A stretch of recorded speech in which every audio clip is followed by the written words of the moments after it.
Hi everyone, Jennifer Beamer, owner-operator of Expertly Diet Art by Science. Thanks for watching.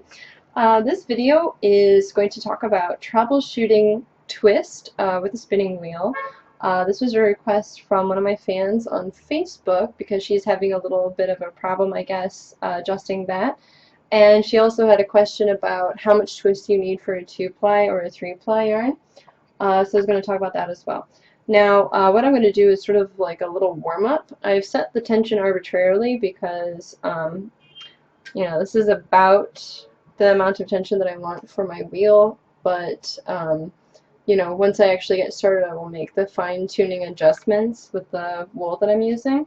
But if it's been a while since you've done any kind of spinning, what I do is I'll take the leader, and my leader has a loop here.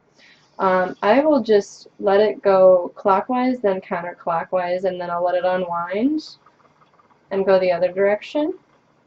And what this does is it gives me a feel for the uptake for the leader, and I can make some adjustments here if I feel like it. But the uptake right now is actually pretty nice, so I don't really have to worry about that too much until I get started working with the specific wool.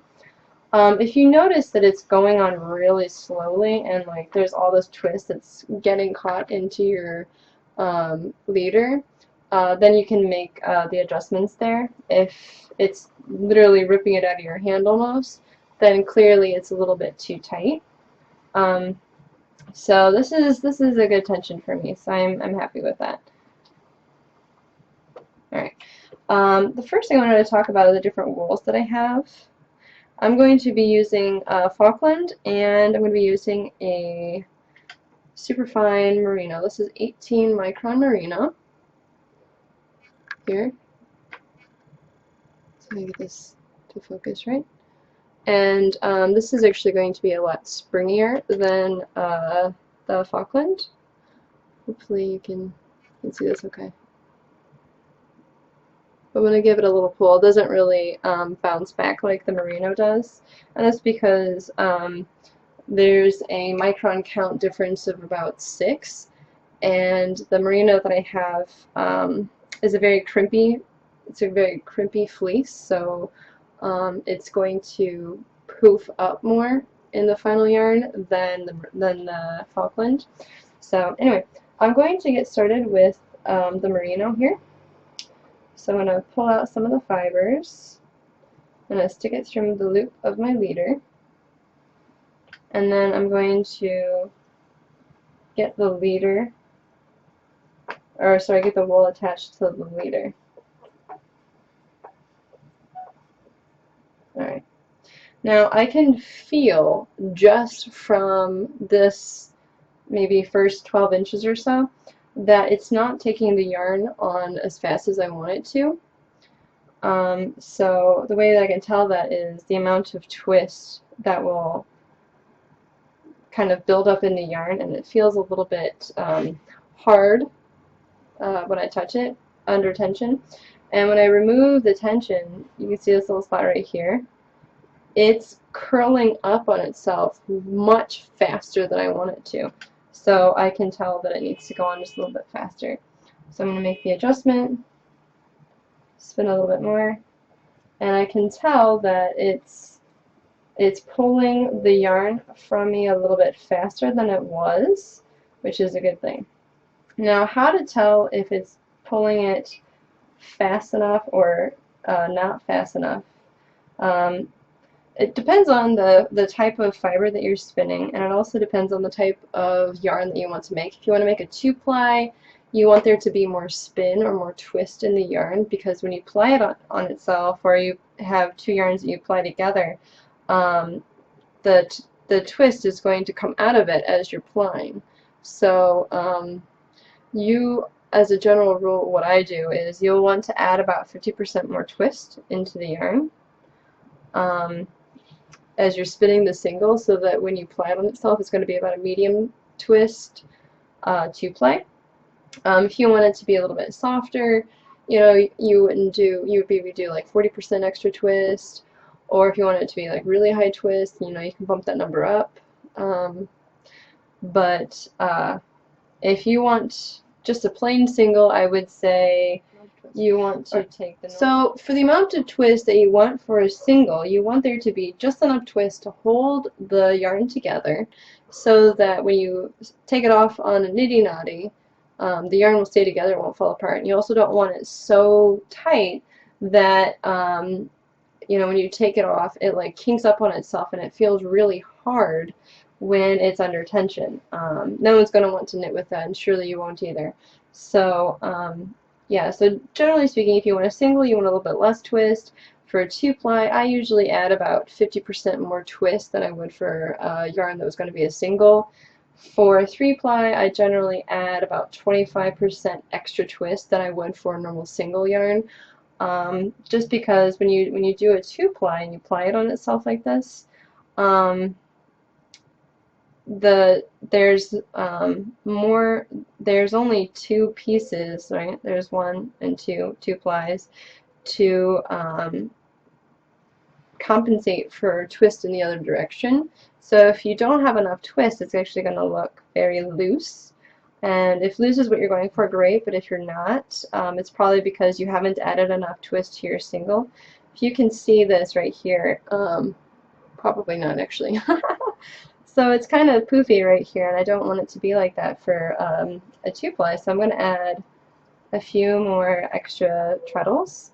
And when I apply it on itself now, it doesn't look as loose. It's still poofy, and it doesn't feel too hard. It feels I don't know how to describe it. It feels almost silky because of the formation of the little twists here. Anyway, so as a general rule, 50% extra twist for a 2-ply, about 25% extra twist for a 3-ply. I don't really do much with 4-plies because I don't often have enough bobbins to spin that much wool, and I'm also really impatient, so I never really get to that stage. Another thing is I don't often have the patience, or I don't often have the desire to spin a bunch of different bobbins because I hate leftover hand spun yarn on bobbins, which is why I almost always make a center pull ball whenever I make a 2-ply, or whenever I make a 3-ply I prefer to chain ply it or Navajo ply it. So anyway, so back to just general twist issues. So how to decide if it's going on fast enough or slow enough, I guess, to make sure that the amount of twist that you're putting in the yarn is consistent with whatever type of yarn you want to make, whether it be a single, a 2-ply, a 3-ply, etc. So some people actually count the number of times they will treadle. I actually don't do that. I just kind of wing it, I guess. So my yarns aren't always perfect, but you know, I don't really think hand spun needs to be perfect, so it doesn't really bother me. If it bothers you, by all means, do whatever it takes to make a yarn that's satisfactory for your needs. But I'll explain what I do for the twist. Whenever I pull some fibers out so that I could add in twist, like I'm pulling out the fibers to get the diameter of yarn that I want. So whenever I pull out some fibers, it's usually like about 1 inch or so at a time. And what I'm looking for is when I pull out this inch and then I slide my fingers back down to pull out more from my fiber supply, I want this yarn to go in 1 inch. So every time I move, it's like literally an inchworm. So I'll pull out, slide my fingers down, and let that twist go in, like this. So if it's not going in and I feel my arms like creeping backwards, that means that this yarn isn't going on fast enough, right? If my hands weren't moving backwards, a whole bunch of twists would be piling up here. And then you would have an extremely over-twisted yarn. So, you know, if you find yourself and your hands keep creeping backwards and backwards as you're spinning, then you need to adjust the tension so that it takes the yarn in a little faster. If you are spinning and you find that as soon as you draft out that inch, it gets ripped out of the, I guess, controlling hand, if it gets pulled out of this hand onto the bobbin and it messes up the gauge of the yarn, then you have too much. It's taking it away too quickly.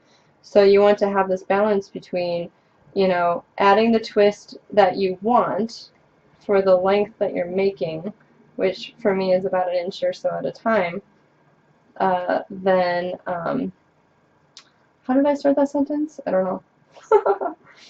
This is what happens when you're trying to like teach and do at the same time. Sometimes you forget what you're talking about. Anyway, it probably doesn't matter because I probably already mentioned it like 3 times how to figure this out. But as I'm doing my inchworm method, going with the yarn going onto the bobbin, then if it's going too quickly, then I know the tension is too high. If it's going too slowly, then I know the tension is too low. If I'm going to make a single, I want to have the tension a little bit higher so that it takes up the yarn without adding a bunch of extra twist, because I don't need that extra twist. If I'm going to be making 2-ply, I want to make sure that it doesn't pull in the yarn too quickly, because I want to add extra twist to the yarn before it goes onto the bobbin. Now I'm switching from the merino to the Falkland now, and because the Falkland is not as springy a fiber as the merino, I need to actually check to make sure that the uptake is going to be okay for this fiber, and actually it seems like it's doing okay right now.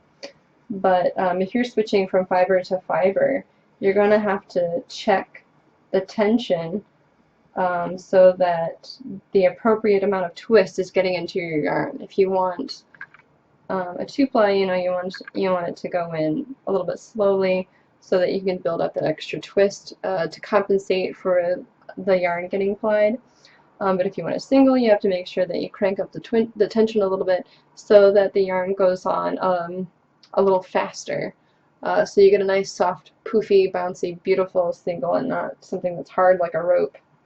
Anyway, so if there was anything that you wanted to see sort of like up close in this video, please post in the comments below, and I will do another video that showcases that, because that's actually why I'm here. I'm here for you guys. If you have any other questions about troubleshooting with twist, or you know, how do you do this, how do you do that, please post comments below. I do read everything that people comment on, even if it's like really negative. I mean, I'm not a master spinner or anything, so if you would like to tell me I suck, that's fine too. You're always entitled to your opinion. Anyway, so if you enjoyed this video, please share, subscribe, like the video, tell your friends, tell your coworkers. I'm gonna get nice and close with you for a minute. You can also follow me on Twitter and be a fan on my Facebook page, and I'll put all those links below. So if you enjoyed this video, please subscribe. Thanks for watching.